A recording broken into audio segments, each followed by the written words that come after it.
ఈ రోజైతే అసలు మొత్తం తింటూనే పడుకుంటుందనమాట. చాలా రోజుల నుంచి అయితే డామినోస్ పిజ్జా మీద క్రేవింగ్స్ వస్తున్నాయి. డామినోస్‌లో చీజ్ వాల్కనో పిజ్జా పెట్టిన కాడ్నుంచి తిందాం అనుకుంటున్నాను. కాకపోతే అక్కడికెళ్ళి తినుంటే బాగుండేదేమో. నేనైతే వెజ్ పిజ్జా అయితే ఆర్డర్ పెట్టుకున్నాను అనమాట. టేస్ట్ మాత్రం చాలా బావుంది.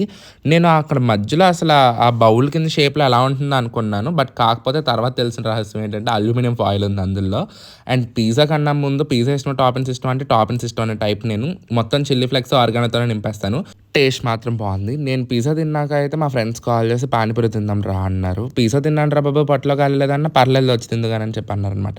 సర్లే కదా అని చెప్పి పానీపూరికైతే వెళ్ళాను. ఇది కూడా నా రెగ్యులర్ పానీపూరి స్పాట్ అనమాట. పానీపూరి టేస్ట్ చాలా బావుంది. కాకపోతే చాలా లేట్ అయిపోయింది అప్పటికే. ఇంకా మొత్తం ఖాళీ అయిపోయినాయి వాడి దగ్గర ఉన్నయన్నీ. అక్కడి నుంచి అయితే మళ్ళీ ఐస్ క్రీమ్ తినాలనిపించిందని చెప్పి మళ్ళీ అందరం ఐస్ క్రీమ్ తినడానికి అయితే బయలుదేరాం అనమాట. ఇంకా అలా 11:30 అయిందనమాట. 11:30కి అయితే వెళ్తున్నాం ఐస్ క్రీమ్స్ తినడానికి. ఫైనల్‌గా దొరికింది. ఆ టేస్ట్ అయితే చాలా బావుందనమాట. ఇవాళ మూన్ కూడా చాలా బావుంది. ఇవాళైతే ఇంక ఇలా తిండి బదులైతే గడిపేసాం అనమాట ఈవినింగ్ మొత్తం. That's it for today's video. Next మనం కలుద్దాం. అంతవరకు బాయ్. Subscribe for more.